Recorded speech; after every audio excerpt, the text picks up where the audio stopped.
Hindi po ba dapat nagpapasalamat tayo sa biyaya ng Panginoon sa atin?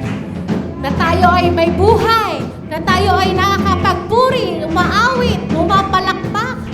Meron tayong nakakapitan ang ating Diyos dahil yan sa biyaya niya. Kaya naman ngayon, sasayaw tayo sa tuwa at magpapasalamat. Tatalon tayo sa galak at pupurihin natin ang Panginoon. Amen? Hallelujah! Sige po, magbigay po tayo ng gesture. Gawin po natin yung mga gesture na ito sa ating Panginoon.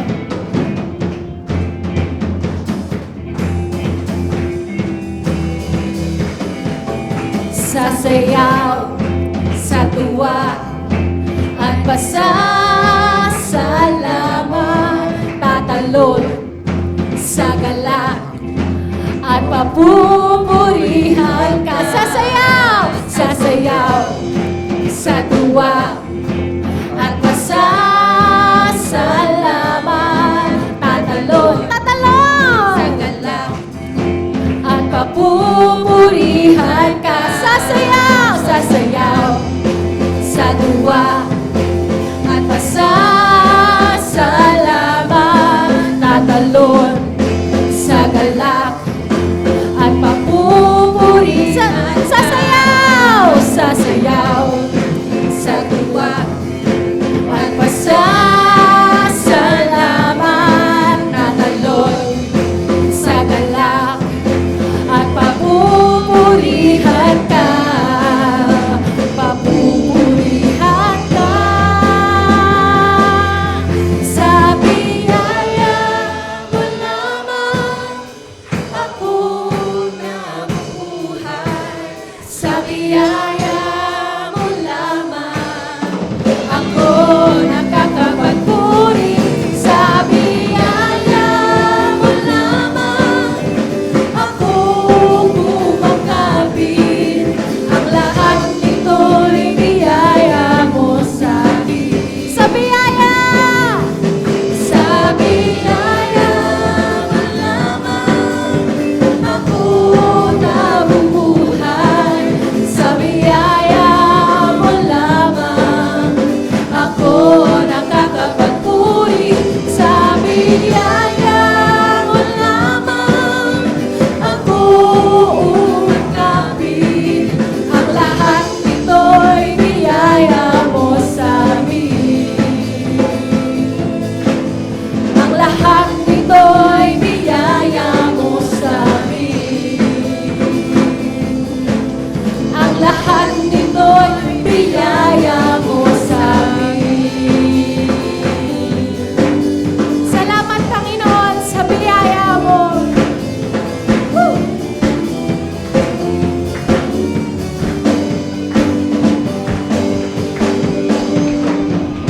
Amen. Sige po, palakpakan natin ang ating Panginoon. Patuloy po tayong aawit ng papuri sa Kanya. Sa ating dakilang panunubos. Woo!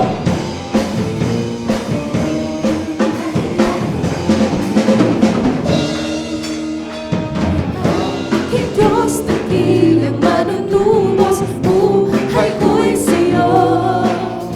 Ang kalayaan mo ay binayaran mo ng iyong dugo. Aking Diyos, biyaya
biyaya mo ay titindig ako.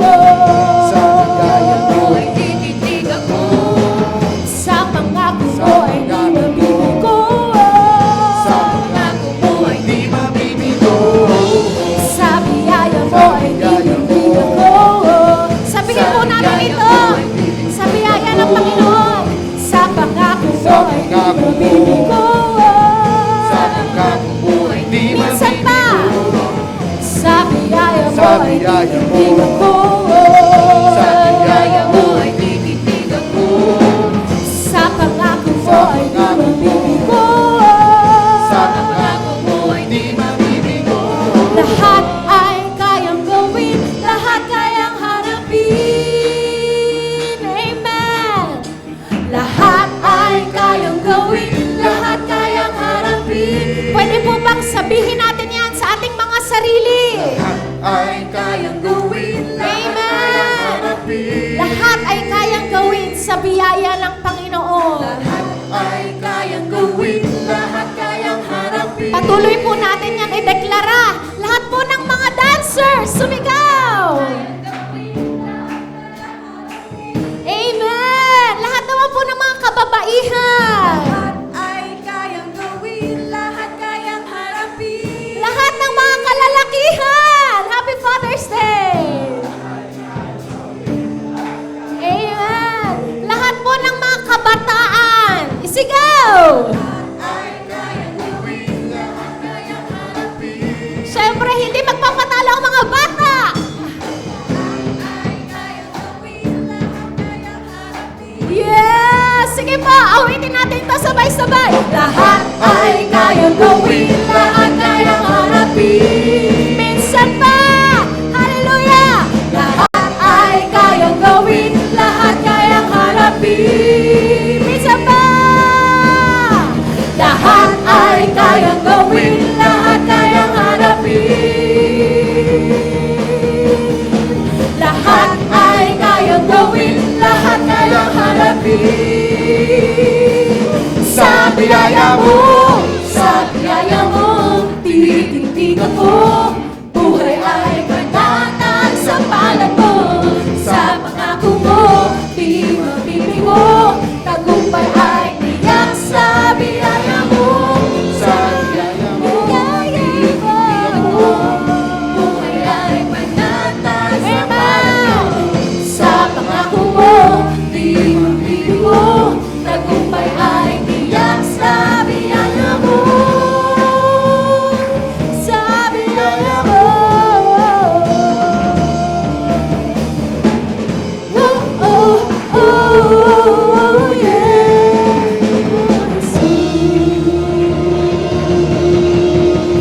Purihin ka, O Diyos. Salamat sa'yo. Hallelujah! Hallelujah! Salamat sa Panginoon. Ating Ama na nagbigay daan ng solusyon sa atin, kaya meron tayong kalayaan na makalapit sa Kanya.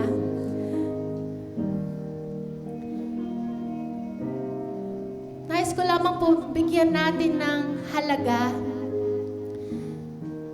na yung kalayaan ng pagpupuri sa Diyos. Maaring minsan, normal na lang ito sa atin, nagiging routine natin na yes, every Sunday, we will go to church, we will worship the Lord together with the congregation, with the blessed family. But alam niyo po ba, sa ibang mga lugar, mayroon ding mga ibang tao na gustong-gusto nilang magpuri sa Panginoon kasama yung mga kapatiran. Hindi nila magawa. Minsan, ginagawa nila ito ng illegal pa. Kaya ngayon po, nawa ma-appreciate natin na tayo free na free po. Talagang may kalayaan tayo na magpuri sa Panginoon. Kaya gamitin po natin itong bawat pagkakataon na binibigay ng Panginoon sa atin, na maibigay talaga natin yung nararapat na pagpupuri sa Kanya. Ikaw yung nakakaalam kung paano ka magpupuri sa Panginoon. Iba-iba tayo ng way ng pag-worship sa Panginoon. And this month, pinag-aaralan natin yan, pinakikinggan natin about worship. At ikaw lamang din ang nakakaalam kung ang ginagawa mong yan na ba ang nararapat mong ibigay sa Panginoon? Ayan na ba ang lahat ng kaya mong ibigay na pagpupuri sa Panginoon? Hindi natin alam mga kapatid, hindi natin hawak ang ating buhay.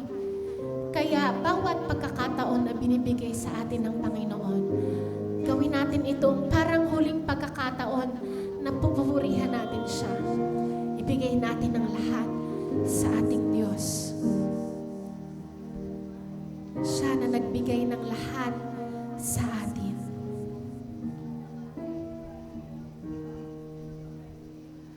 I've never been more loved than I am right now. Wasn't holding you. Yes, there's nothing I can do to let you down. It doesn't take a trophy to make you proud. I'll never be more loved than I am right now. Going through a storm. Going through a storm, but I won't go down. I hear your voice carried in the rhythm of the wind to call me out. You would cross an ocean so I wouldn't drown. You've never been closer than you are right now. You are Jireh. You are enough. Jireh. You are enough. And I will be content in every circumstance. Jireh, you are enough. Forever enough, always enough, more than enough. Forever enough, always enough, more than enough. I don't want to forget how I feel right now. I can see so clear what it's all about. Stay by my Side when the sun goes down.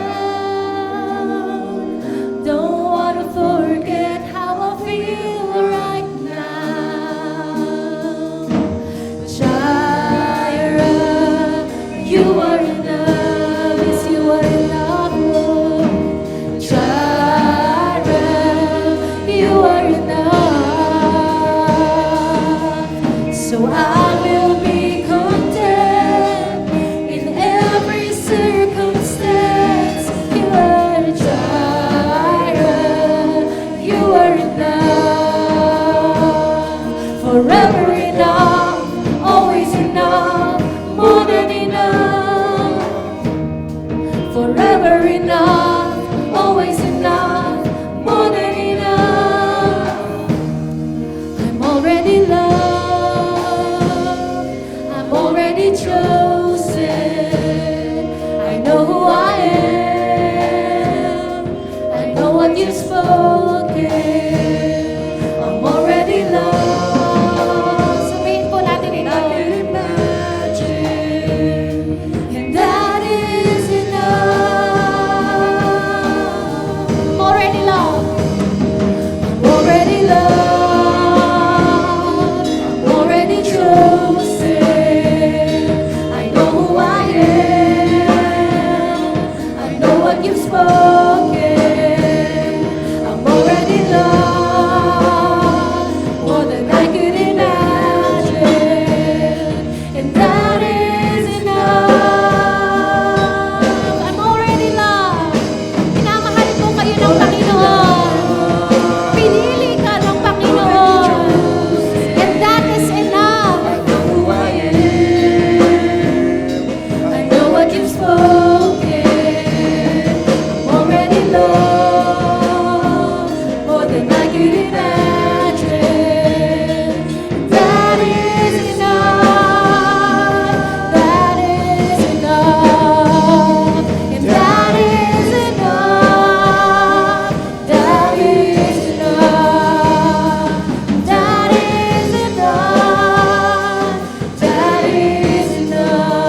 provider is enough. Mga kapatid, minamahal po tayo ng Panginoon at patuloy na pinipili ng Panginoon.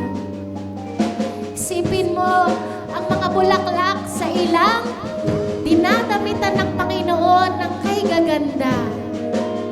So ano pa ba sa'yo? Kung ang mga ibon, pinapakain niya, He loves them so much. Paano ka pa kaya? Jireh, our Father in heaven, our great provider, loves you so much, cares about you so much. Hallelujah. If He dresses the lilies with beauty and splendor, how much more will He clothe you? How much more will He clothe you? If He watches over every sparrow, how much more does He love you? How much more does He love you? If He dresses the lilies with beauty and splendor, how much more will He love you? How much more will He love you? If He watches over every sparrow, how much more does He love you? How much more does He love you? If He dresses the lilies with beauty and splendor, how much more will He clothe you? How much more will He clothe you? If He watches over every sparrow, how much more does He love you? How much more does He love you? How much more does He How love much you? more? How much more does He How love much you? more? How much more does He How love much you? more? How much more does He How love much you? more? How much more? How much more?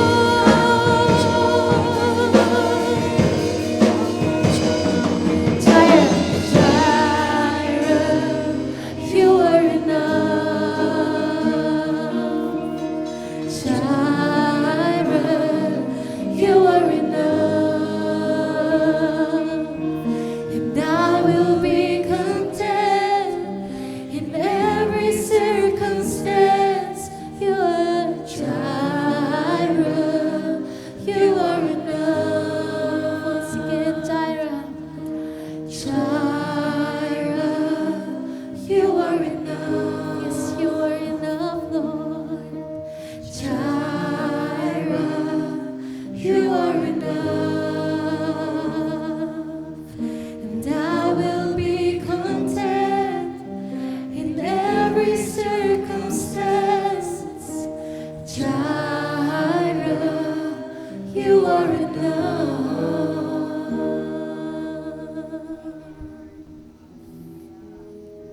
Yes, Lord, you are enough.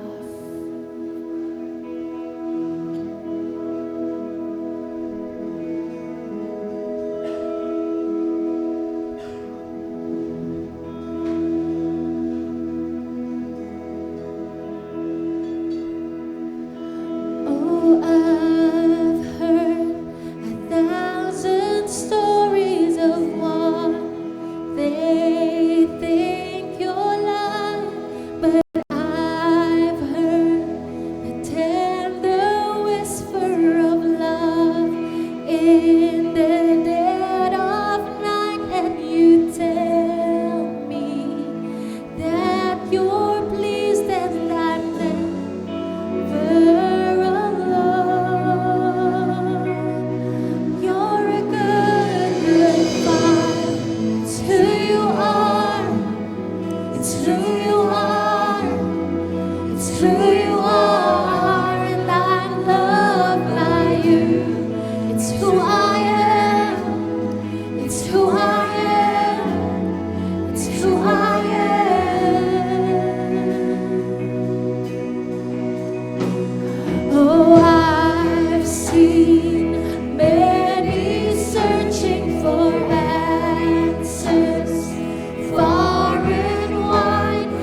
kapatid, ito po ang ating Ama, ang Diyos nating Ama.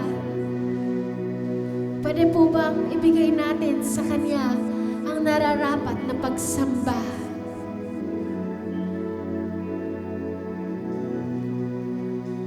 Today is Father's Day. Merong iba sa atin, kasama pa ang ating mga ama. Merong iba sa atin, di nakasama. Pero lahat tayo, meron tayong Ama sa langit na nagpo-provide sa atin. Ama sa langit na napakabuti. He is a good, good Father. And He loved us. He loved us so much. God loves you so much. Your Father loves you so much. So pwede bang in your own ways, sige, lumapit tayo sa Panginoon. Hallelujah.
Salamat po, Diyos naming Ama.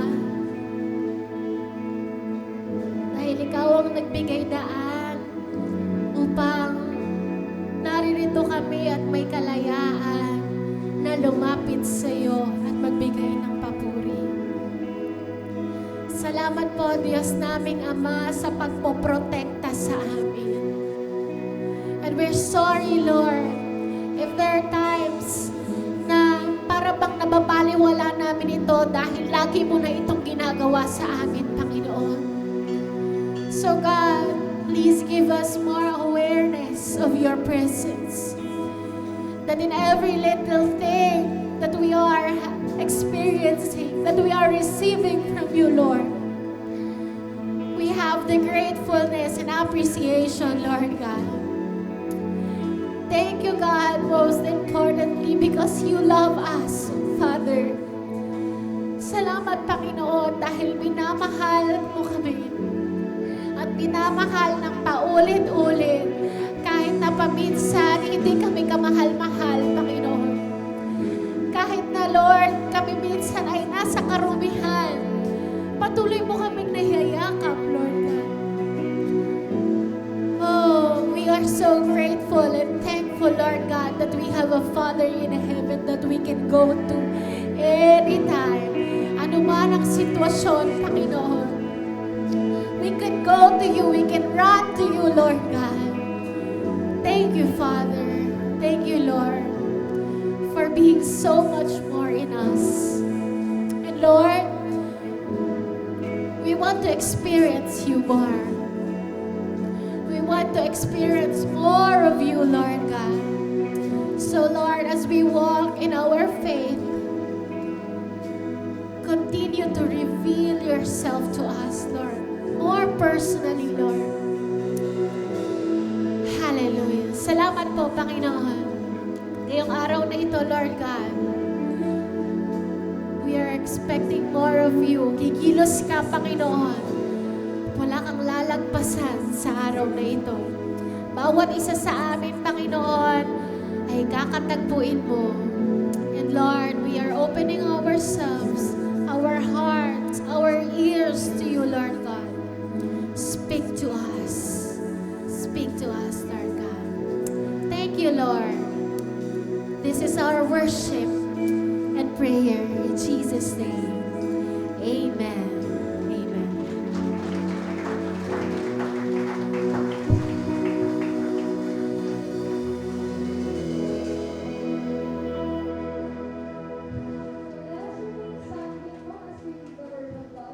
From 1 Timothy chapter 5, verse 8. Anyone who does not provide for their relatives, and especially for their own household, has denied the faith and is worse than an unbeliever. Good morning to everyone, and happy Father's Day. Let us all be blessed today by the word of God to be delivered by our pastor, Levi Mendoza.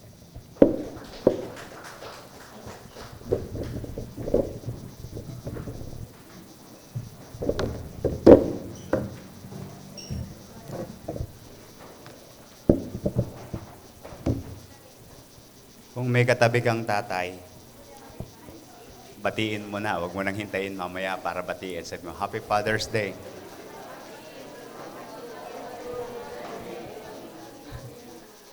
Okay. Baka kasi mamaya mabagsakan tayo ng eroplano eh. Hindi natin alam pwede mangyari. So, purihin ang Panginoon sa kanyang kadakilaan, sa kanyang kabutihan. He is really a good, good Father. We thank our Father. Amen. Minsan papalakpakan natin ang ating Diyos. Hallelujah. Amen. Salamat. Meron tayong Ama sa Langit. Totoo yan. Totoo yan. Hindi natin kailangan maranasan na wala na tayong Ama, walang Father figure para ma-realize natin meron tayong Ama sa Langit. Meron tayong Amang nagmamahal nang higit sa kayang pagmamahal na ibigay ng sino mang ama. Kaya yung mga nag-e-emote na wala silang ama, wala silang father, wala silang tatay, lumaking walang tatay, pinagmalupitan ng tatay, whatever, no? Magpasalamat ka sa Diyos kung may isip ka na ngayon, unawain mo na lahat ng tatay dito sa lupa, yun namang nakapagbigay ng pagmamahal sa kanilang mga anak, limited din lamang yun, kulang din yun. Lahat tayo nangangailangan ng pag-ibig ng isang tunay na ama. At ito ay walang iba kundi ang ating Diyos. Amen. So ang gawin mo, pag ikaw ang tatay na, bumawi ka. Bumawi ka. Ipakita mo yung ideal father sa pamamagitan mo. At ngayon ay nakasalang yung challenge na yan sa mga batang ama na meron tayo ngayon dito sa church. So, let your light shine before the young people and your wives and your children na bilang isang ama. Ito po ang ating isang pangarap sa Blessed Hope na maitaguyod ang pagiging leader ng isang ama. Na maging kultura natin na kapag sinabing ikaw ay tatay, asawang lalaki, ay ikaw ay masasandalan, makakatulog na mahimbing ang iyong asawa, ang iyong mga anak ay masaya sapagkat ang tatay niya ay isang tatay na may takot, may tunay na takot, at iisa lang ang kanyang kinakatakutan, si Lord lamang. Amen! Palakpakan natin mga tatay. Ayan, hallelujah. Inihiling ko ang inyong mga tainga. Maganda po yung ating mensahe ngayon, kahit ako ay na-enlighten dito sa mensaheng ito. I want not only the fathers, not only the mothers, but everyone in the family na maunawaan natin ito. Sisikapin ko sa aking buong kakayanan na mai-deliver ito, pero gayon paman ang Diyos ang patuloy na mangusap sa ating puso. No? Ang title ng ating message ay Provider. No? Sabi mo nga, Provider. At gusto ko maunawaan natin ang kabuuang konsepto nito upang magkaroon tayo ng mas maliwanag, mas malalim, mas malawak na pangunawa, no, patungkol sa bagay na ito. Totoo naman na ang talagang pangunahing role ng isang tatay ay ang maging provider, no? At dito din nakasalalay ang aming dangal bilang lalaki. Kapag ang pinakaayaw naming mangyari sa buhay, yung kami ay maging walang silbi. Kapag wala na kaming silbi, pwede na kaming kunin ni Lord. Wala na kaming paghuhugutan pa ng halaga sa buhay kapag kami ay walang silbi bilang mga ama. Amen ba mga tatay? Pero kapag kami may silbi, feeling namin kami si Superman, feeling namin mas pogi pa kami kay Dingdong Dantes, feeling namin parang ano kami, para kaming napaka-importanting tao kapag kami ay may silbi. Lalo na kapag nararamdaman at ipinapadama ng aming mga mahal sa buhay, ng asawa at ng anak, yung aming kahalagahan. Wala na pong pinakamahalagang, kaya nga ang utos sa babae, honor your husband, submit to your husband. Ang utos sa anak, obey your parents.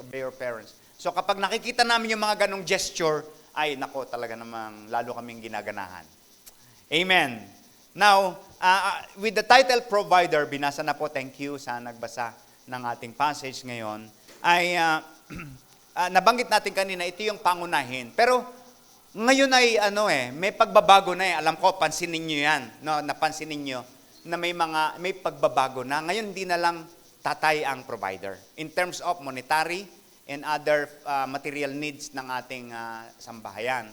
Pero bago tayo pumalaot, magandang ugatin natin, nagsimula tayo sa medyo tawag dito history.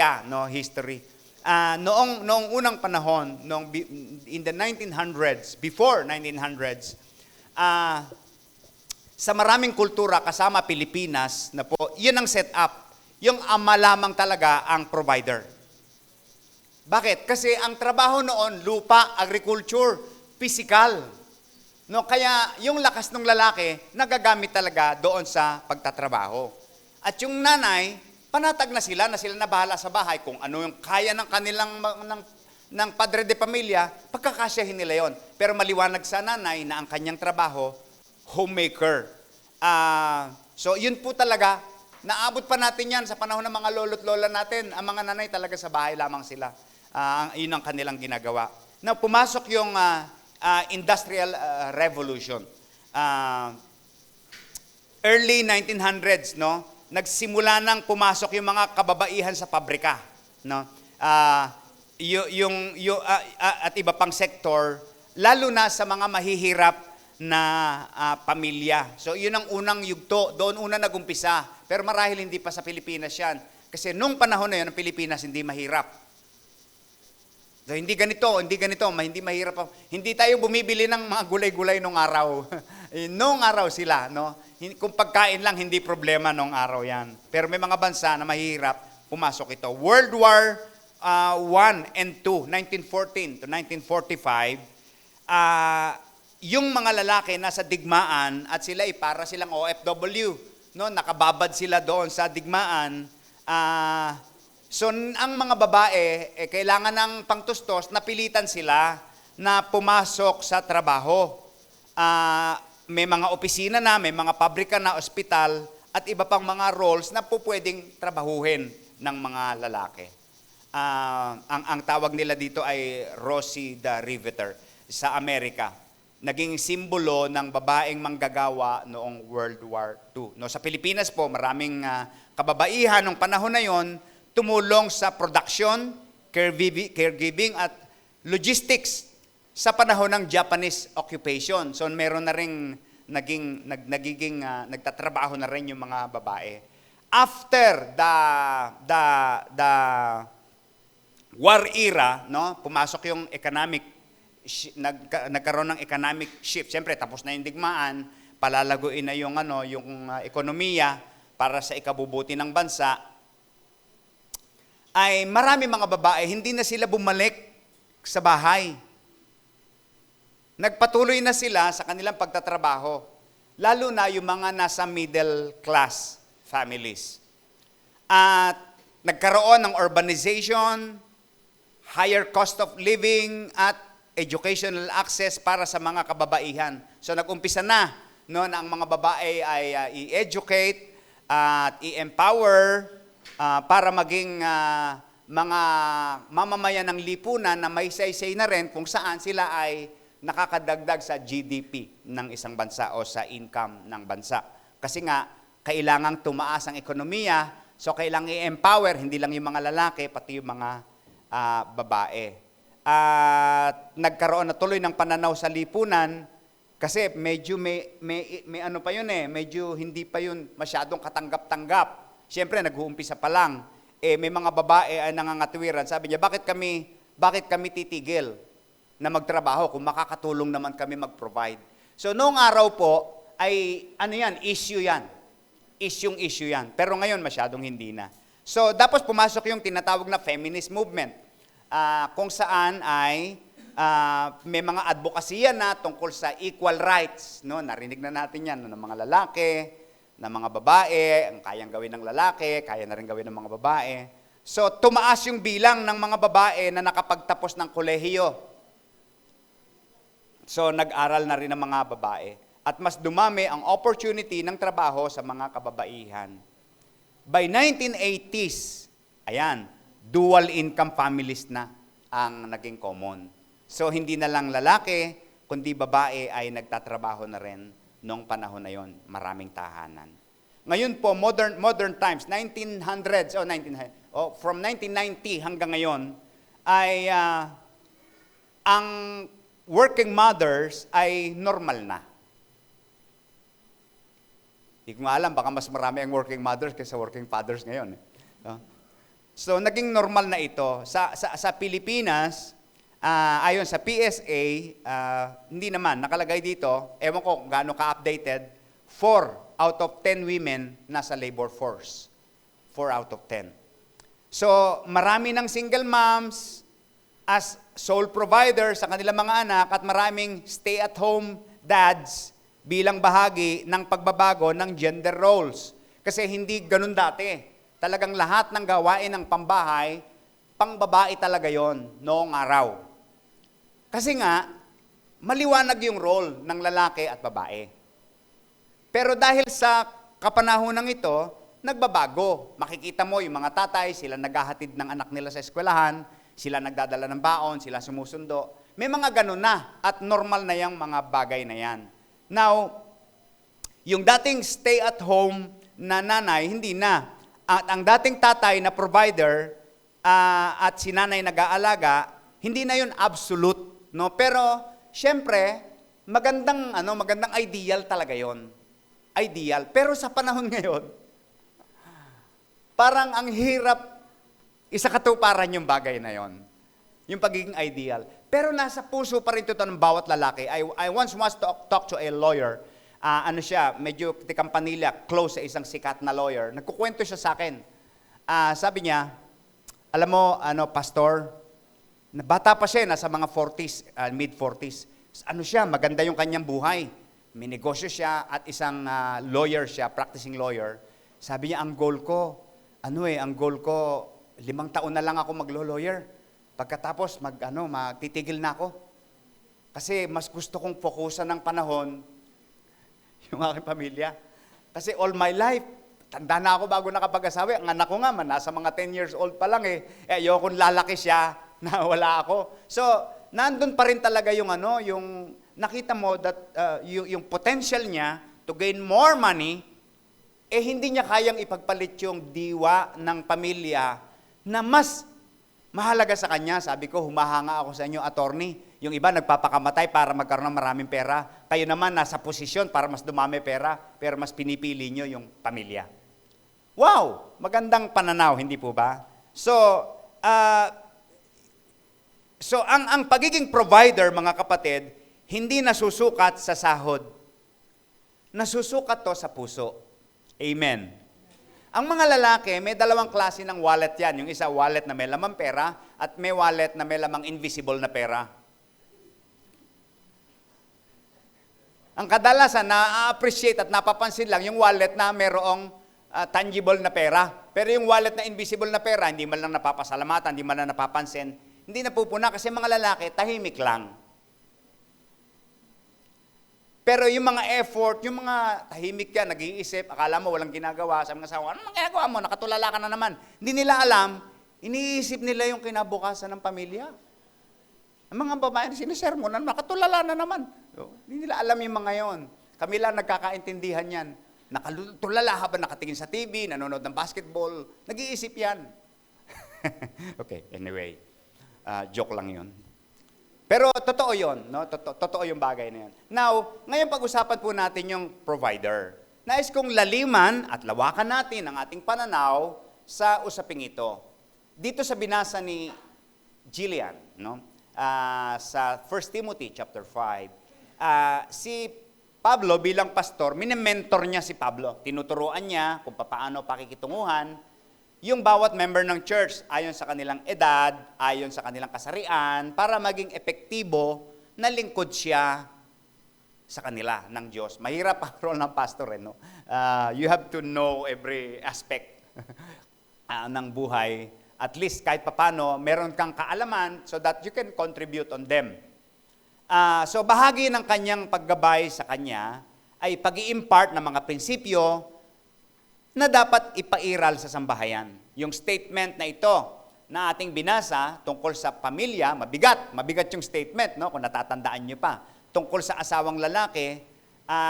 So ang pagiging provider, ang pangunahing tungkulin ng lahat ng ama sa isang sambahayan na may kapabilidad na gampanan ang tungkuling ito. Sapagkat may mga lalaki na gustuhin man nila, wala sila sa posisyon. Wala silang kapabilidad. Halimbawa, may sakit, disable, o kaya matanda na, o kaya mahinang-mahina na. Aasahan mo pa ba na siya ay maging provider? So exempted yung mga tatay sa tahanan na nasa ganitong kalagayan. Hindi sila capable. Pero doon sa mga capable, ito po ang kanilang pangunahin. Pero sa mga may kakayahan at hindi ginagawa ang lahat ng tungkulin para gampanan ang kanyang obligasyon bilang isang mabuting provider, ang sabi ng Bible, ang taong ganito ay backslider. Nakita nyo ang pagiging responsable ay isang malinaw na patotoo ng pagiging Kristiyano. Tumalikod na sa pananampalataya at masama pa siya kaysa sa isang hindi mananampalataya. So napakataas ng pagpapahalaga ng Diyos sa role na ito. Kahit na siya ay lagi nasa church, kahit lagi nagpipray, kahit may ministry pa, pero pabaya sa kanyang pamilya, sayang ang kanyang ginagawa. Maaring may nabibless sa kanya, pero siya hindi nakikinabang. So sa mata ng Diyos, ang kanyang ginagawa hindi sang-ayon sa totoong pananampalataya. Kaya po, kapag Kristiyano ka, dapat ang unang kakambal nito, masipag ka. Amen. Okay. So, hindi pa applicable sa kanya, Pastor, estudyante pa ako. Masipag ka mag-aral. Kaya pagdating ng graduation, namamayagpag ang mga Kristiyano sa mga honorable mention. Highest honor, cum laude. Anyway, ako may ibang pakahulugan ng cum laude, gaya ng sinabi ni Tricia. Sino ba yon? Yung nag-speech nung sabi niya, may pagbibigyan ako nitong title na to, bibigay ko ito sa mga estudyanteng hindi nabigyan ng mahabang pagkakataon para mag-aral kasi sila ay kailangan magtrabaho. Yung mga inaantok sa klase, pero gusto nila makatapos, pero nakatapos sila ang tunay na cum laude. Yan. Para sa akin, no? Hindi lagi nasusukat sa IQ yung talino ng tao. Maraming taas ng IQ pero wala ring kinahinatnan. So anyway, kaya dapat hindi binabaliwala ng mga magigiting na kalalakihang naririto ngayon ang pangaral ni Apostol Pablo. That's why I requesting that you lend us your ears, so that we can help each other in highlighting this role in the home. Ang pagiging provider na tinatalakay dito ay may kinalaman sa pagtugon sa material at pinansyal na pangangailangan ng pamilya. Ito yung dahilan kung bakit hindi tayo tumitigil maghanap buhay. Amen ba? Kaya kahit minsan nahihirapan tayo, kayod pa rin. Amen ba yan, mga kapatid? No? At yung iba nga, may trabaho na, may sideline pa. No? May mga sideline pa yan. Yung iba, may empleyado na at the same time, negosyante pa. No? Mga ganyan-ganyan. May mga diskarte, may mga racket-racket na ginagawa sa buhay. So, importante. Ginagawa natin so that meron tayong pang-provide. At ang kultura ng pagiging masipag, lalo na sa mga ama ng tahanan, ito po ang dapat na maging present at malinaw sa atin. Amen po ba? Maasahan ko ba na ang kultura ng pagiging masipag ay makikita sa bawat isa sa atin? Amen! Parang ang hina ng amen. Sabi mo sa katabi mo, amen ba? Masipag? Yan. Hallelujah. Pero sa message na to bilang ama, hindi lang po pera at material na bagay ang tungkulin nating ibigay sa ating mga anak. Minsan mas mahalaga yung silent money na dala-dala natin sa ating silent wallet. Nais kong bigyang pansin ang isang aspeto ng pagiging provider na lubhang napakahalaga rin. At ito yung tinuturo ng Bible na bilang isang ama ng isang sambahayan, responsable at non-negotiable, non-transferable ang ganitong role ng isang tatay na tinatawag na provider. Provider ng non-material needs. At mapalad kayo kasi Kristiyano kayo, nasa church kayo, mananampalataya tayo. Kasi yung material needs, kahit hindi mananampalataya, given na yan na dapat nilang ipagkaloob. But praise God, salamat po sapagkat tayo nasa Panginoon, hindi nila masyadong pinapahalagahan ang mga bagay na ito. Pero sa atin, lubhang napakahalaga nito. Higit na mahalaga, in fact, kaysa mga material na bagay. Lalo na nga, no, na medyo tinulungan tayo ng ating mga asawang babae na pagaanin ang buhay sa larangan ng material needs. So, mas magkakaroon tayo ng panahon na maipagkaloob yung non-material, which is more essential. Marami sa mga anak, ayon sa survey, nakalimutan na nila yung mga niregalo ng tatay nila sa kanila. Pero hindi nila nakakalimutan hanggang sa kanilang pagtanda yung mga panahon na kasama nila yung tatay nila. Yun ang namumutawi sa kanilang memories. Yun ang pinakamahalaga. Wala naman pakialam ang mga anak kung mayaman tayo o hindi, may pera tayo o wala eh. No, wala silang pakialam. Pero yung pagdama ng pagiging tatay, iyan. God bless you, mga OFW. Alam ko, you are working double hard no, para ipagkaloob ito. At kung mananagot tayo ng mabigat sa Panginoon, hindi natin natustusan ang pangangailangan material ng ating sambahayan, mas matindi ang ating pananagutan kapag hindi natin na-provide yung non-material at mas mahalagang pangangailangan nila. At ito po ang ating tatalakayin ngayon. Sabi ng Panginoon, ang halaga ng buhay ng tao hindi umiikot lamang sa material na bagay. Luke 12:15, sapagkat ang buhay ng tao wala sa dami ng kayamanan. So let us not measure the success of a person or a family sa dami ng kayamanan. Matthew 6:25, kaya sinasabi ko sa inyo, huwag kayong mabalisa tungkol sa inyong kakanin at sa inyong iinumin upang kayo mabuhay o kaya tungkol sa susuotin ng katawan. Di ba ang buhay ay higit na mahalaga kaysa pagkain at ang katawan kaysa damit? Na kapag ginampanan natin ito, maaaring hindi ka naging NBA player, pero dahil sa pagganap mo ng tungkulin mo, yung anak mo naging NBA player. So, dahil hindi mo naabot yung pangarap mo, pero sa kagustuhan mo na magbigyan buhay pa rin ito, yung pangarap mo, naging buhay sa anak mo. Because you have participated in what God is doing in the life of your son. Giving that son what he needs, especially those are non-monetary. So, mahalaga po yung basic needs. Mahalaga pera. Amen? Amen. Bilis niyo pag pera. Mahalaga yung damit, pagkain. Pero mas mahalaga na mga bagay na dapat taglayin ng ating mga anak kung saan tayo bilang mga ama ay primary provider ay ang mga bagay na ating tatalakayin. Kaya may malaking hamon sa ating pamilya. So that magkakaroon tayo ng shift na wag na nating ikakatwiran na kapag ang asawa natin, kinakausap tayo, kausapin mo nga yung anak mo, ganito, ganoon.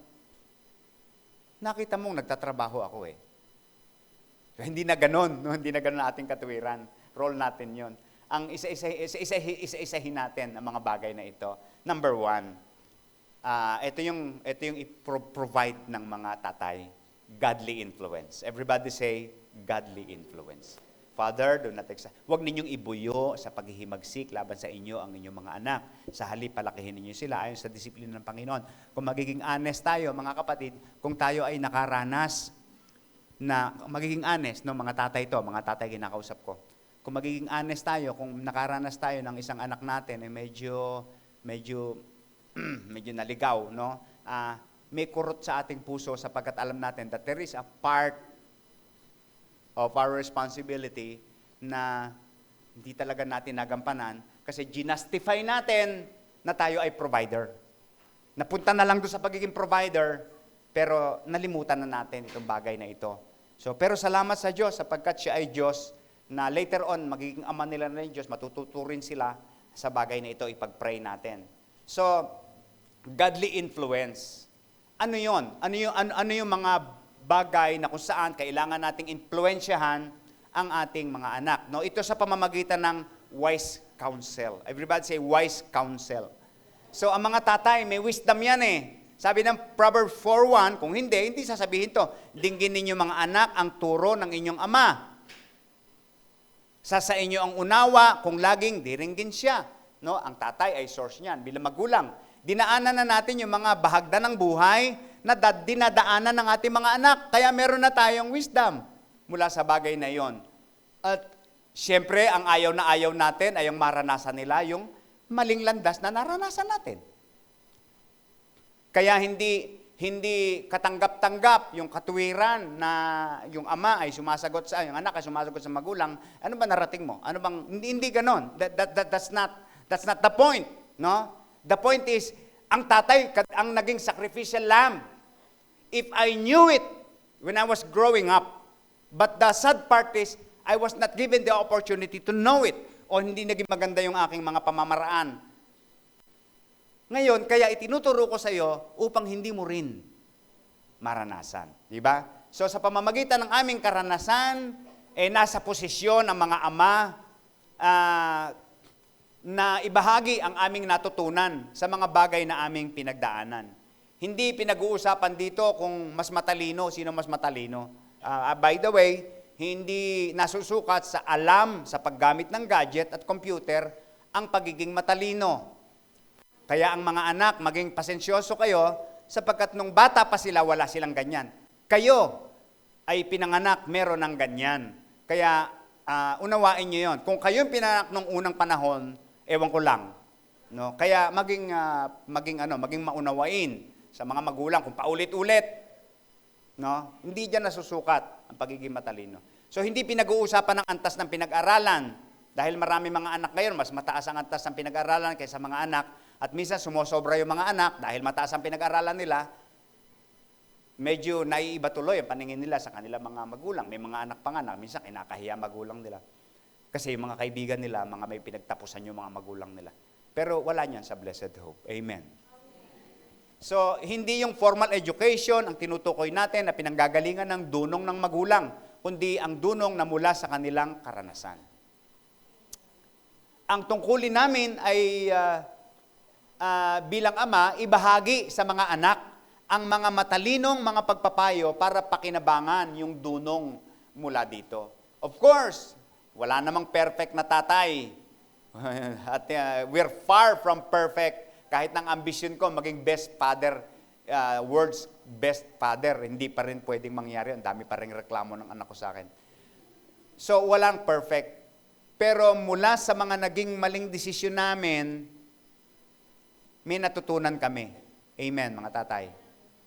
At mula doon, tungkulin namin na huwag nang hayaan na ang maling mga desisyon na ito ay yakapin pa ng aming mga anak, kundi gawin naming gabay para maging mas maayos ang takbo ng kanilang buhay. Amen. Yung mga bagay na hinahanap-hanap namin noon, ay kami na nasa poder ngayon, ito yung aming ipagkakaloob.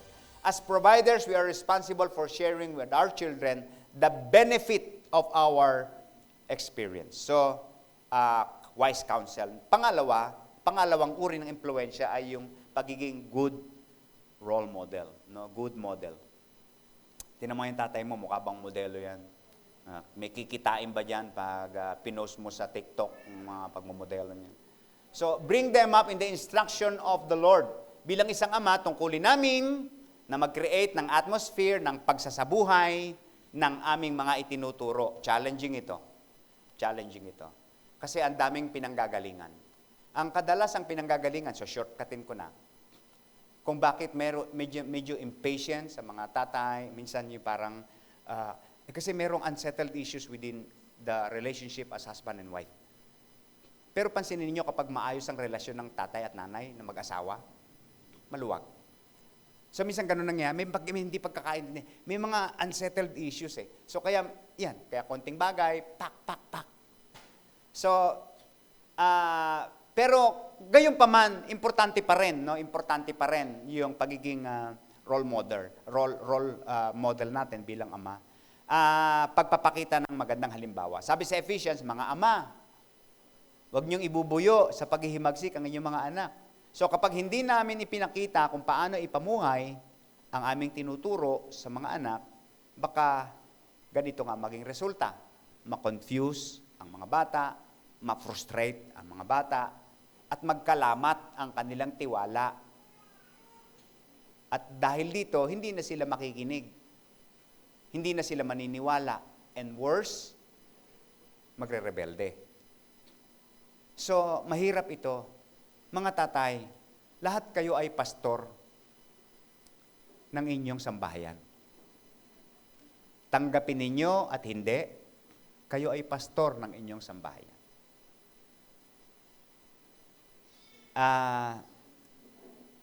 Hindi natin po pwedeng, kasama yon sa tatanggapin mo. Kaya mga binata na nagbabalak mag-asawa, mapalad kayo, naririnig nyo na ito ngayon. Siyempre, kapag pastor ka ng sambahayan, kapag linggo, hindi mo aayain sa sabongan yung mga pamilya mo. Pastor ka eh. Dapat nasa simbahan kayo, no? So, bilang mga ama, may mabigat kaming tungkulin. Ano yun? Ang ituro ang mga tamang bagay sa aming mga anak. May mas mabigat pa dito, yung ipakita ang tamang halimbawa na aming itinuturo sa aming mga anak. Halimbawa, kung nais namin na maging maunawain ang aming anak, dapat nakikita nila na maunawain kami sa aming asawa at sa kanila. Hindi ba? Na kapag tinatalakan kami ng aming asawa, hindi namin sila babalikan ng talak. Hintayin namin silang mapagod. Titigil din naman yan eh. Tapos, bawian mo sa gabi. Maghilig ka na malakas. Ganti daw ng mga lalaki yun sa mga asawa nila na talak ng talak sa araw eh. Sa gabi, sila naman yung tumatalak. Okay. So, kung nais namin silang matutong magpatawad, ide-demonstrate namin sa kanila yung pagpapatawad kapag sila ay nagkakamali. At, gayon din naman, makikita nila din yung aming kapakumbabaan na marunong kaming humingi ng tawad kapag kami ay nagkakamali. Kung nais namin sila mapagmahal, maging mapagmahal, ipapakita namin sa kanila kung paano namin minamahal, una sa lahat, hindi sila. Una sa lahat si Lord. Pangalawa, yung aming asawa. At pangatlo sila. So, kung gusto namin sila maging malumanay magsalita, mga tatay, gusto ba natin na mga anak natin malumanay magsalita? Alam na. So, hindi uubra sa anak yung, anak, pakinggan mo yung tinuturo ko sa iyo, ha? Pero pikit mo yung mata mo sa mga nakikita mo. Hindi pwede yon. Hindi pwede. So, ang pinakamabisang paraan para matuto ang mga bata ay sa pamamagitan ng halimbawa, sapagkat kung ano ang nakikita ng mga nakakabata sa mga nakakatanda, iyon ang kanilang iisipin na totoo at tama. Kung nais naming matutunan nila kung paano humarap sa pagsubok ng buhay, pag may pagsubok, hindi gin ang hawak. Hindi yung leeg ng asawa yung hawak. Bible ang hawak. Amen.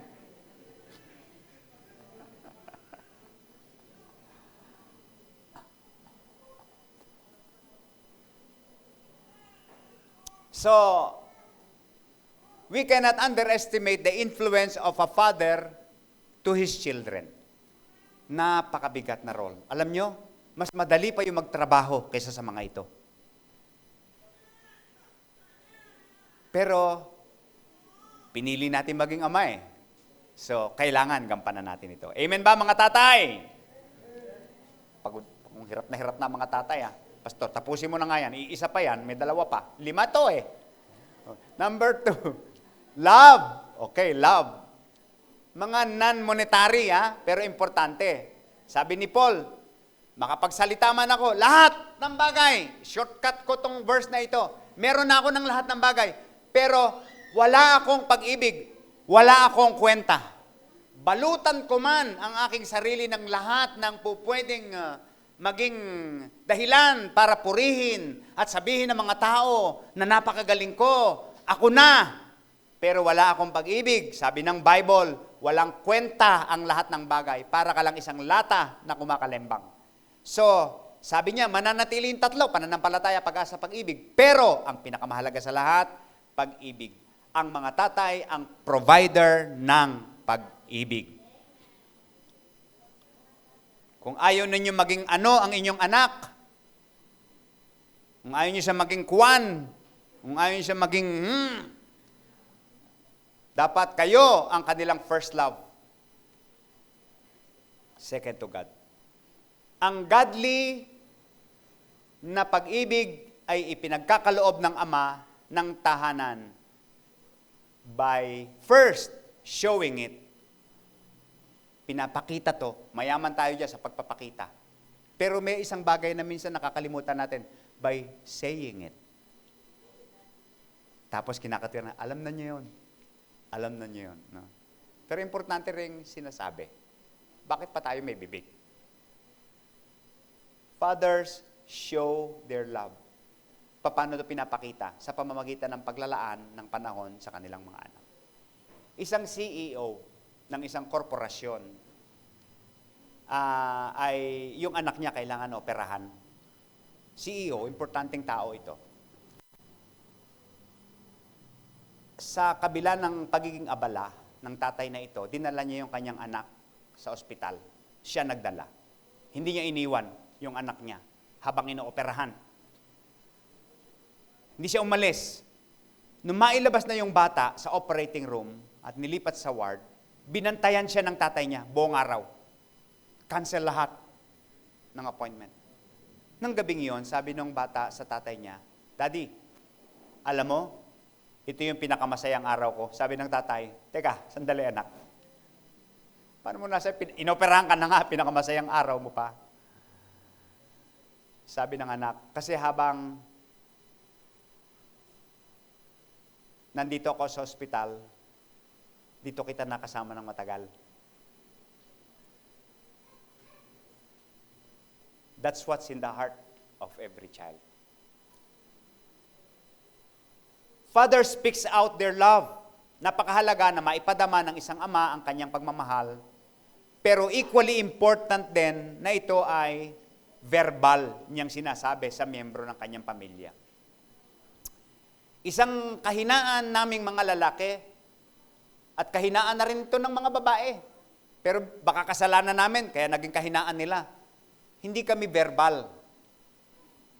Siyempre, kung ano lang yung tinatanggap ng babae, yun ang ikanyang ibibigay. Kung walang natatanggap na I love you, paano magiging I love you ang mga babae? Minsan nag-I love you sila, kadalasan tinamad na rin kasi wala namang naririnig. So, may isang mag-asawa na habang nag-aalmusal, parehong may edad na sila, tahimik sila kumakain. Nang biglang napahikbi yung babae. Sabi ng babae, anong problema? Anong problema? Sabi ng asawang lalaki. Hindi ko na naririnig sa'yo na mahal mo ko. Sagot ng babae.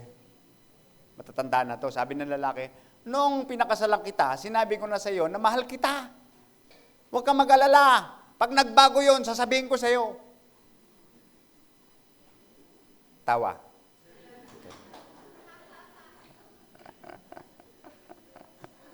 Sino sa mga husband nag-I love you pa rin sa asawa niya?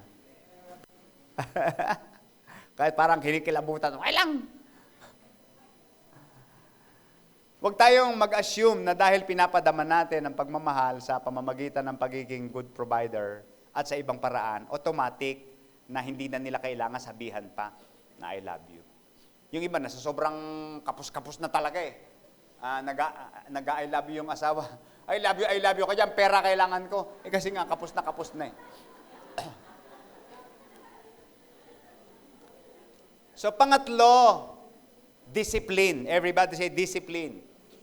ang mga tatay ang provider ng disiplina.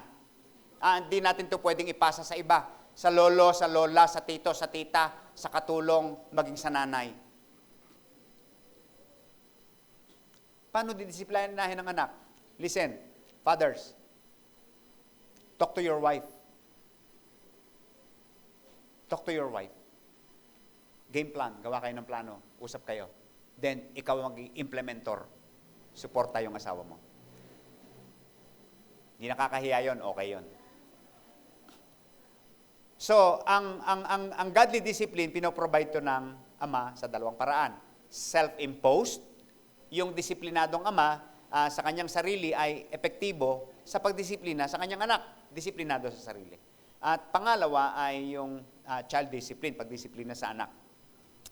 At tungkulin ng isang ama ang mag-provide ng nararapat na disiplina sa kanyang mga anak sa layunin na masiguro ang maging strong, mature ang kanyang anak kapag dumating na siya sa kanyang adulthood. Ang amang tunay na nagmamahal sa anak, hindi ini-spoil ang kanyang anak. Amen. Ang mga lola at lolo na nagmamahal sa kanilang apo,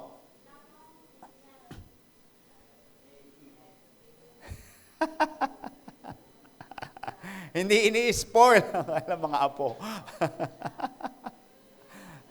Hi Lord, tulungan mo ako. Kundi intentional nilang hinuhubog ang kanilang karakter ng kanilang mga anak sa pamamagitan ng pagtuturo, pagtutuwid, pag-rebuke, pagpaparusang nararapat at pagpapaunawa kung papaano at ano ang tama at mali, mabuti, masama. Pero ito ay ginagawa nila sa paraan na may pagmamahal. Kaya po, negative ang salitang disiplina eh. Kasi negative ang implementation. Pero napaka-positive ng isang disiplina. Sa ikauunlad ng bayan, tama, ganun ka-positibo ang disiplina. Sa ikauunlad ng anak, dapat disiplina ang kailangan. Isang araw kumakain kami asawa ko tsaka sila. Sa kabilang table merong isang babae doon. It's funny. Kaya tumawa kayo. Mamaya pa. Na kumakain sa kabilang table. Isa lang siya. Dami niya kinakain. At napansin namin yung may manok siyang kinakain. So yung manok, maraming tira-tira. Sa loob-loob namin ni Dina Dear, ayos. Pag-alis niya, titirahin namin yung manok na yun. Uuwi namin sa aso namin, ganyan-ganyan. Teenager siya, mga about gaya ni Jillian yung age. Isa lang siya. Kain. Dami niyang sa lamesa.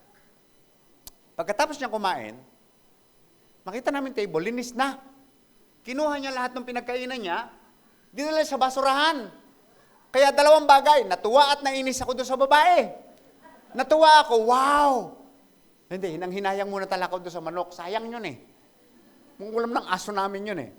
So, pero sa kabilang banda, hinabol ko ng tingin yung babae.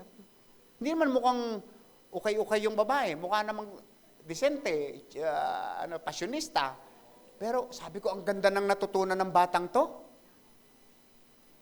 Wala siyang kasama, siya lang mag-isa. Tinipon niya talaga. Ang linis ng lamesa niya. Napahanga ako doon sa batang babae na ito. Sabi ko, maganda natutunan niya. Hindi ba ganito yung gusto nating anak? No, na paglaki? May disiplina. Matlayo ang mararating ng isang batang pinalaki sa tamang disiplina. Amen. So, may halimbawa sa Bible He is a very religious man, servant sa templo ng Panginoon. Ang pangalan niya ay Eli. May mga anak siya. Isa siyang mabuting saserdote. Responsableng saserdote sa kanyang tungkulin. Ginagampanan niya ng maayos ang kanyang tungkulin sa Diyos. Pero may isa siyang naging pagkukulang. Ano yon? Di niya sinaway ang kanyang mga anak sa mali nilang gawain. Nilalapastangan na nila yung Diyos, pero hinayaan lang niya na gawin ito. Samantalang siya lang makakagawa nito bilang ama. Bunga nito, itinakwil ng Diyos ang kanyang sambahayan. So parents, sa ikauunlad ng sambahayan, disiplina ang kailangan. Ang pananagutang pagpapairal magpairal nito ay sa ama nakasalalay. Ang ama na nagnanais na ang kanyang anak ay hindi mapahamak, kundi magtagumpay sa anumang larangan na nais niyang pasukin sa kanyang paglaki. Amen. Lahat ng naniniwalang mahalaga ito, pumalakpak. Ito pa isa, encouragement. Everybody say encouragement. Bilang mga ama, tayo ay may mahalagang tungkulin na mag-provide ng encouragement sa ating mga anak. Tayo dapat ang number one source ng encouragement nila habang lumalaki. Tayo dapat ang tinatanong nila tungkol sa payo sa isang bagay. Tayo dapat ang source ng mga tanong nila. Importante yon. May mga tatay at anak nag-aya sila na mag-fishing. Nagpi-fishing sila. Habang nagpi-fishing sila, yung anak nagtatanong sa tatay. Napakalaya niya magtanong. Sabi niya, Tay, bakit yung mga isda nakakahinga sa tubig? Ganyan, di ba? Sabi ng tatay, hindi ko alam anak eh. Tumingala yung bata. Bakit yung mga ulap nakalutang, Tay? Hindi ko alam anak eh. Pakita na ba tayong araw? Saan nanggagaling yung liwanag ng araw, Tay? Hindi ko alam anak eh. So, medyo napahiya na yung anak. Tay, sensya ka na. Tanong ako ng tanong. Sabi na tatay, okay lang yan anak. Maganda yung nagtatanong. Paano ko matututo pag di ka nagtatanong?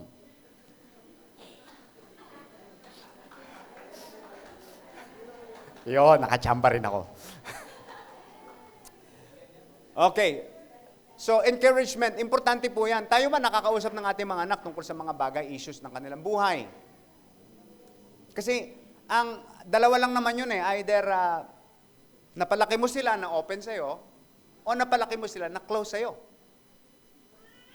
Pag ang pangalawa ang nangyari, hindi mo sila aasahan na mag-o-open sa'yo. Guess what? Saan sila mag-o-open? Mabuti ko sa nanay. Paano kung close din sa nanay? Mag-uumpisa ka pa lang, talak-talak na yung nanay. So, kanina sila pupunta? Saan manggagaling yung payo nila? Dapat sa atin. No? Minsan, humahabol tayo sa huli. No? Pero, dapat hindi ganon. So, we encourage them by, number one, taking a strong stand. Dapat may paninindigan tayo. Mga magulang, huwag ninyong paggagalitan ng labis ang inyong mga anak. Kapag tayo ay may matibay na paninindigan, may prinsipyo, sa mga mahahalagang issues o aspeto ng buhay, darating sa point na hindi tayo mauunawaan ng ating mga anak agad. Pero dahil dito, maaaring hindi nila magustuhan yung ating mga approach at kailangan medyo hard tayo sa kanila. But dahil alam natin hindi nila ito naiintindihan, okay lang yon na medyo minsan sasama ang loob nila sa atin. Okay lang yon.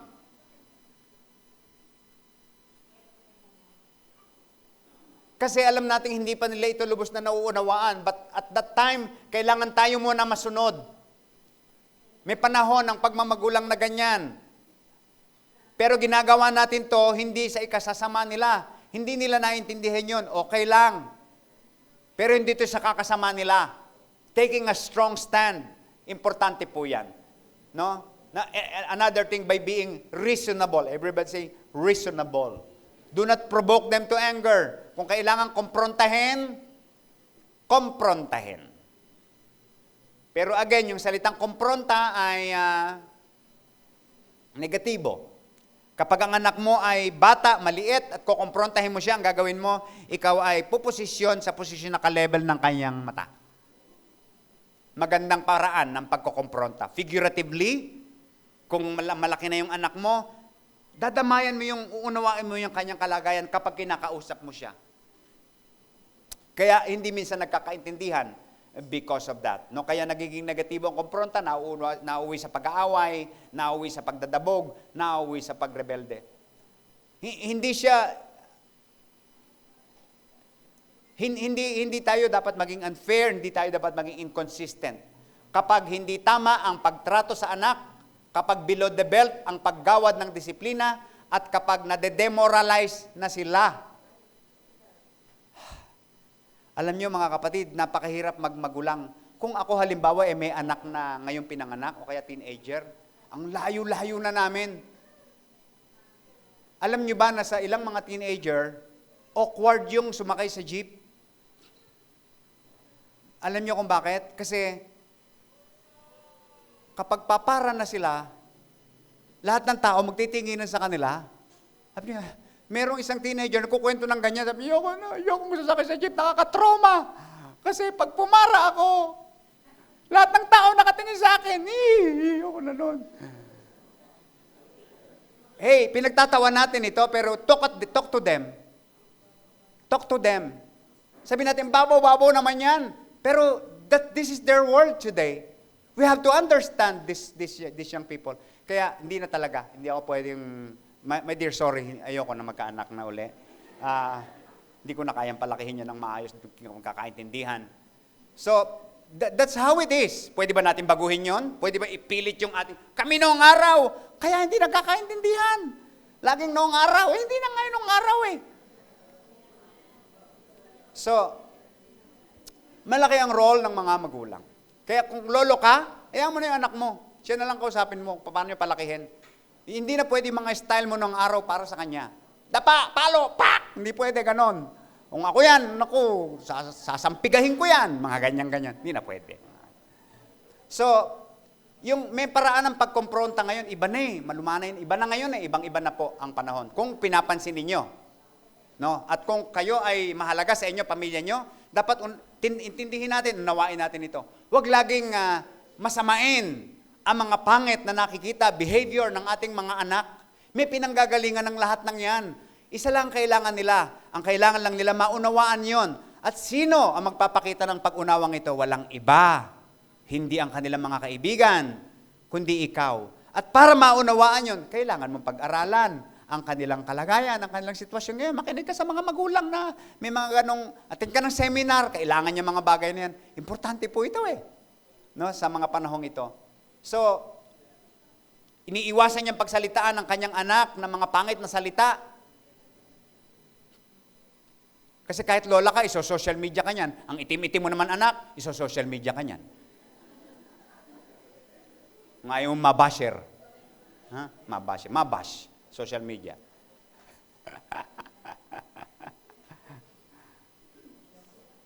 Pag kinriticize mo yung anak mo, dapat positive criticism ang bibigay. Huwag kang mag-set ng sobrang taas na na standard sa kanya. Tutulungan yung anak na ma-accomplish ano man yung mga bagay na kailangan niya accomplish. So hindi niya kinukumpara, most especially ang kanyang anak sa iba. Kapag busog sa encouragement ng tatay ang anak, ang ganda ng kalooban niyan, ang tibay ng batang yan. Kasi busog sa encouragement ng tatay. Amen ba mga tatay? Okay, number 5, panghuli na to, sorry. It's Father's Day. Leadership. Everybody say leadership. Mga babae, pasakop kayo sa inyong mga asawang lalaki tulad ng pagpapasakop ninyo sa Panginoon. Mga anak, obey your parents because this is right in the sight of the Lord. Yung leadership sa tahanan, pinagkatiwala ng Diyos sa lalaki. Hindi ito pwedeng baguhin. Hindi ito para sa wife. At lalong hindi para sa anak, yung leadership ng tahanan. Hindi rin ito nangangahulugan na superior ang tatay dahil siya ang leader. At bawat member ay hindi equal sa kanya. Ang bawat role sa pamilya ay galing sa Diyos, and in that sense, lahat ng role ay equal sa Panginoon. Ang assignment ng pagiging leader, binigay sa tatay ng Diyos. May dalawang paraan kung paano ito epektibong ipoprovide. Number 1, by His manner of leadership. Manner of leadership. Paano ba ito gagawin? Ang isang mabuting leader na ama ay hindi sa pamamagitan ng pagiging tigasin. Ako leader dito, ako masusunod. No? Hindi rin ito sa pamamagitan ng pagiging diktador, o mayor, o gobernador. Sa kabilang banda, ginagawa niya ito sa pamamagitan ng pagiging considerate. Everybody say considerate. Nire-respeto niya, binibigyan niya ng pagpapahalaga ang opinyon ng kanyang mga anak, pati ng kanyang asawa. Di niya tinuturing na lagi siya tama. Pinapaubayan niya lang to sa kanyang asawang babae. Yung laging tama. At hindi siya insecure na aminin kapag meron siyang pagkakamali. Bilang leader, sensitive siya sa nararamdaman ng kanyang asawa at ng kanyang anak. Mahirap yan sa third world country, lalo yung mahirap yung sitwasyon sa pamilya, economically struggle kayo, hindi na to nabibigyan ng pansin eh. Kasi pera-pera na nga lang. Pero kung ganun man ang kalagayan nyo, wag pa rin ma-maximize, ma-highlight yung tungkol sa ekonomiya. Importante pa rin po, applicable to sa lahat ng sitwasyon, ano man ang kanyang economic status sa buhay. Dapat nandun pa rin. No? Pagdating sa final decision, the father takes full responsibility, and bilang isang leader, hindi niya hahayaan na may decision na gagawin na wala siyang approval, wala siyang pahintulot, o wala siyang basbas. At ang matinong nanay at asawa, alam yan. Hindi ito mabigat para sa kanyang asawa at anak sapagkat maganda ang pagpapairal ng kanyang leadership. Hindi siya unfair sa bawat member ng pamilya. So nangyayari yan kapag the members of the family takes their role. And number 2, by leading or by being mindful of the scope of leadership. Everybody says scope of leadership. Pagdating sa spiritual at moral aspect, alam niya, siya ang dapat masunod. Spiritual, moral. Hindi na hinahayaan na yan, masusunod sa gusto. Pag ayaw umattend, hahayaan na lang, hindi pwede yan, anak. Ayaw umattend sa church, hindi pwede yan, anak. Ayaw pumasok, hindi pwede yan, anak. No? Nakikipag-away, hindi pwede yan, anak. Yung mga ganyan. No? Pagdating sa spiritual, moral, dapat tatay ang masusunod. Hindi pwedeng anak. No? Ayaw pumunta sa Sunday school, hindi pwede yan, anak. Pero kung papaluin, alam mo na gagawin mo, igugroom mo siya, habang paglaki niya, minsan sasama-samahan mo muna, ganyan-ganyan, hanggang sa isang araw masanay na siya. Pero hindi po pwede na hindi siya atin ng Sunday school, ng Castle Club. Magagalit si Dina Lynn at saka si Teacher Lorna. So pagdating sa pag-aaral, hindi niya hahayaan ang bata masusunod kung papasok o hindi. Alam niya, dapat siya masunod. Pagdating sa pagpili ng pagkain, iaahin sa almusal, tanghalian, hapunan, alam niya, siya ang responsable dito.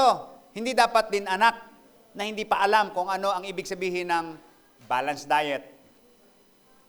Ngunit pagdating sa mga minor na mga bagay na wala namang kinalaman sa spiritual, moral, health, education, and good manners, hayaan mo na sila. Kung gusto nila, ang sapatos nila, isang asul at isang pula, hayaan mo kung doon sila masaya. So, hinahayaan niya magdesisyon sa mga bagay na hindi naman masyadong importante at makaka-apekto sa mga bagay na lubhang mahalaga sa pagkatao.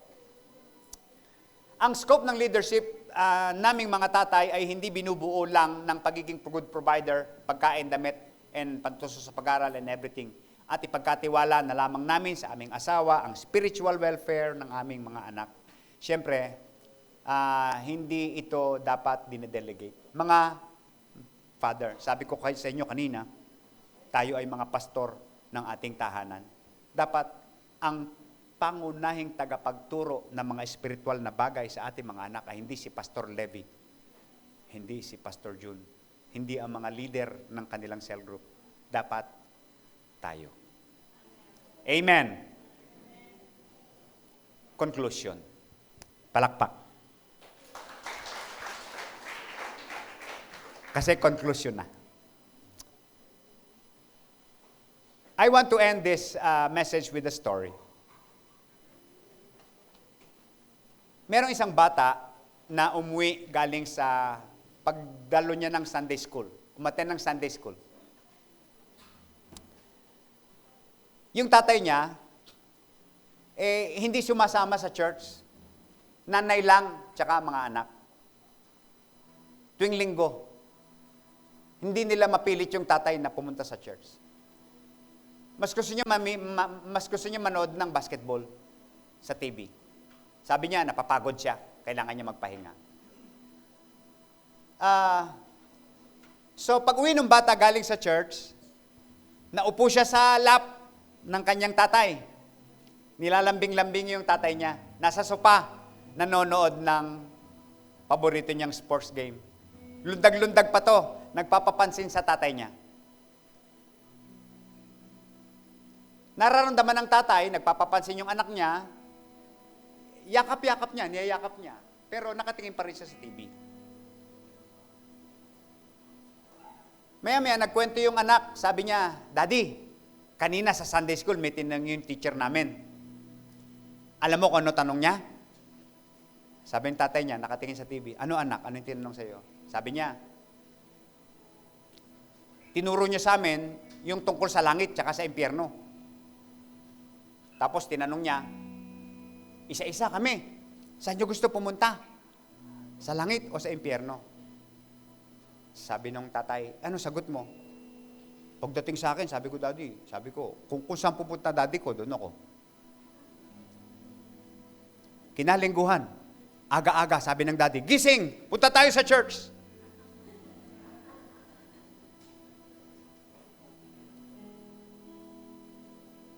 So, this is the challenge to all the parents, especially the fathers. Ewan ko, if we appreciate the weight of our duty, of our responsibility, of us being a man, hindi na kailangan magpalaki pa ng muscle.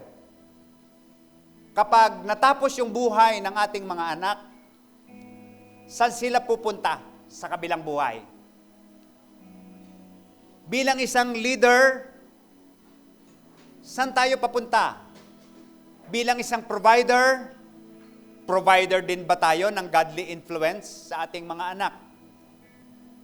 Mabuting halimbawa ba ang naipapakita natin sa kanila? Ang pagiging leader ba natin sa kanila ay sang-ayon sa inaasahan ng Diyos mula sa atin bilang padre de pamilya? Now, this is the challenge to every father who I believe ginagawa they do all they can to raise their family well. They sacrifice their time. They give it their best just to provide for the needs of their family.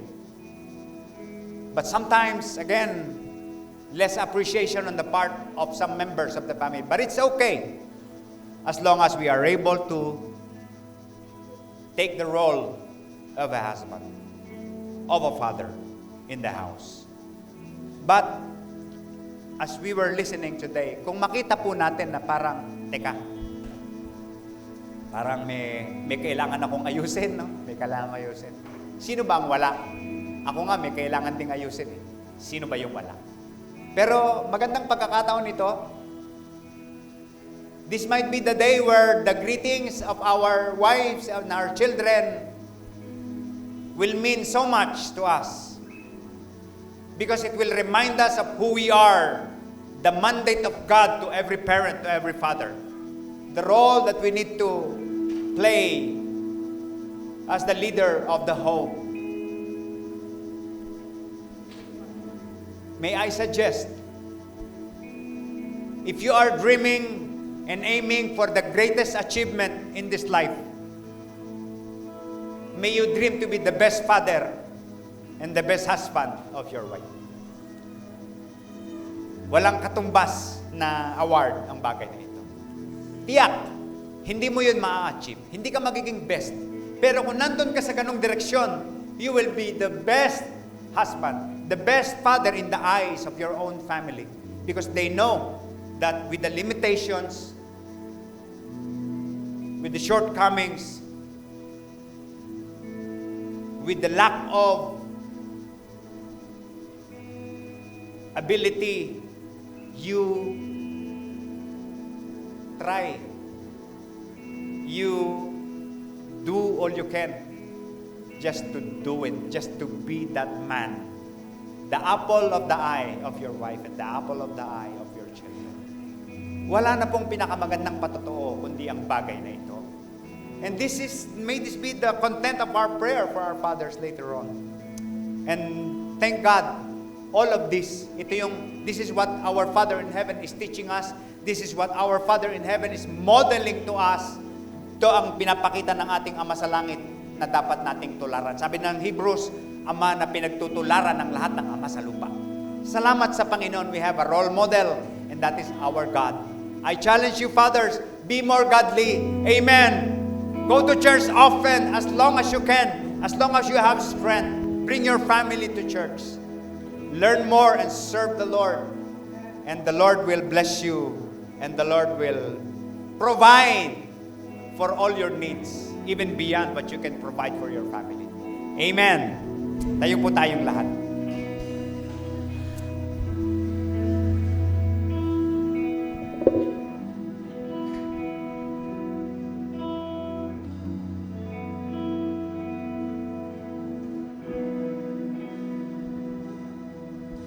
You're a good, good Father. It's who you are. It's who you are. It's who you are. And I'm loved by you. It's who I am. It's who I am.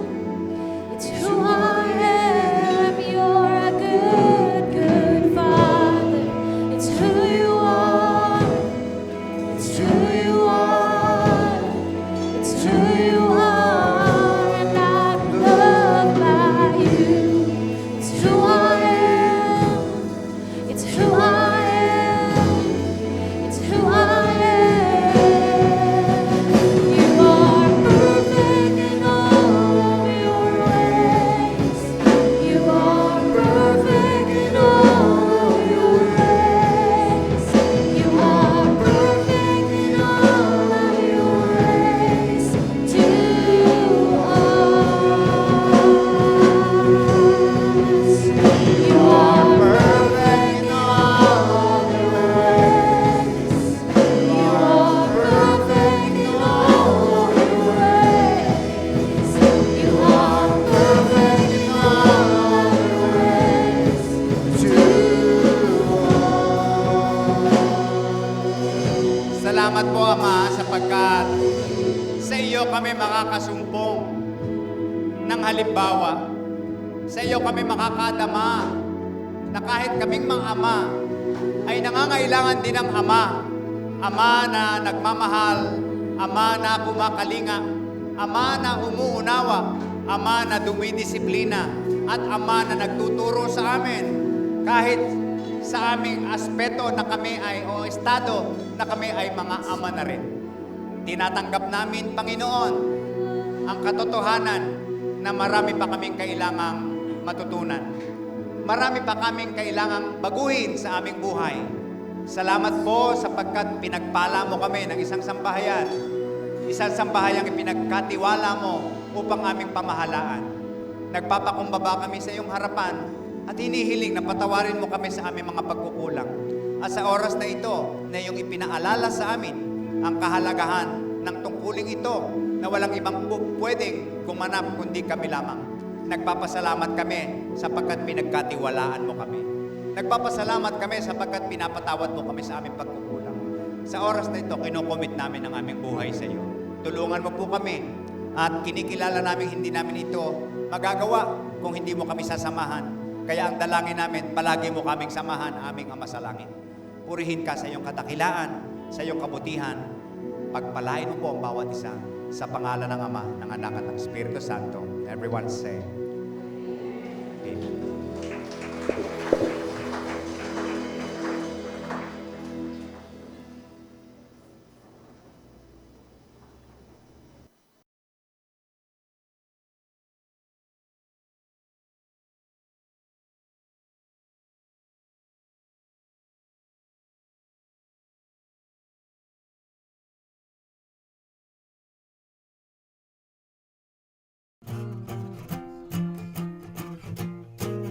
Ano nga ba ang ikapu? Ano ba ang sinasabi ng Diyos patungkol sa pag-iikapu?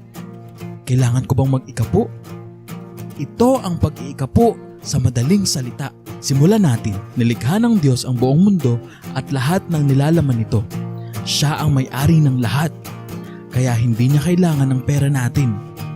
Binigyan din ng Diyos ang mga tao ng lakas at kakayahan para mabuhay at kumita ng pera para sa atin at sa ating pamilya. Sinabi ng Diyos na ibalik sa Kanya ang 10% ng mga natatanggap natin. Iyon ay ang ikapu. Sa totoo lang, di niya kinukuha sa atin ang 10%, kundi ipinibigay niya sa atin ang 90% dahil sa Kanya din naman nanggagaling ang lahat. Sinasabi rin sa atin ng Diyos na ibigay ang higit sa normal nating ikapu. Ito naman ang pagkakaloob sa Diyos. Maraming tao na nagbabudget ng gastusin sa buong buwan at minsan nalilimutang magtira para sa Diyos. Pero di magandang gawin yun. Kapag inuna natin ang Diyos sa ating pananalapi, pinapakita natin ang ating pananampalataya at naniniwala tayong siya ang bahalang magpuno ng ating pangangailangan. At talagang nagkakaloob siya.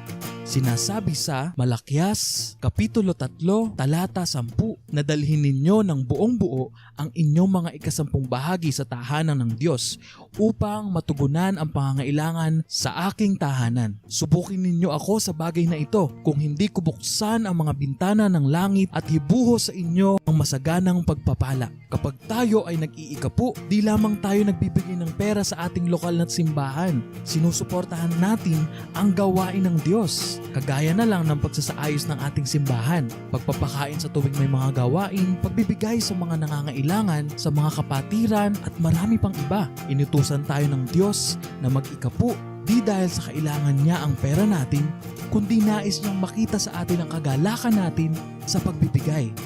Kagaya ng sinabi niya sa Mateo, Kapitulo 6, Talata 21, na kung saan naroroon ang iyong kayamanan, naroroon din ang iyong puso. Ito ang pag-iikapu sa madaling salita. Ayan, amen po. Gaya po ng sabi sa ating napanood, huwag nating tignan yung maliit na halagang ating ibinibigay. Ang 10% po ng ating mga kinikita or natatanggap sa araw-araw ay maliit na bagay lamang kumpara sa ibinibigay ng Panginoon sa atin na 90% at higit pa. Ayan po, hawakan po natin ang ating mga kaloob at tayo po ay manalangin. Panginoon, kami po ay nagpapasalamat sa lahat ng biyaya at probisyon na dumadaan sa aming mga buhay. Sa inyo po namin inalalapit ang aming mga kaloob at panalangin. In Jesus' mighty name, we pray. Amen. Ayan, tayo po ay dadaan sa magkabilang gilid at babalik sa gitna. Happy giving po.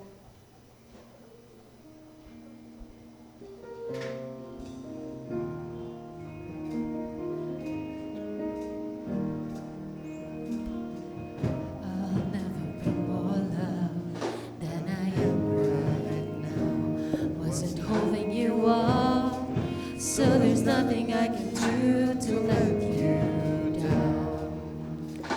It doesn't take a trophy to make you proud. I'll never be more loved than I am right now. going through a storm, but I won't go down. I hear your voice carried in the rhythm of the wind to call me out. You would cross an ocean, so I wouldn't drown. You've never been closer than you are right now.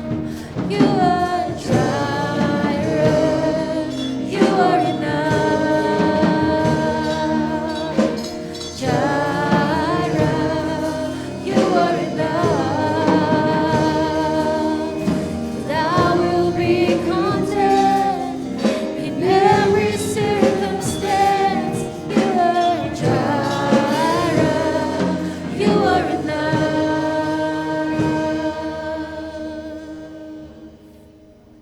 Ayan, amen po. At para naman po sa ating mga announcements,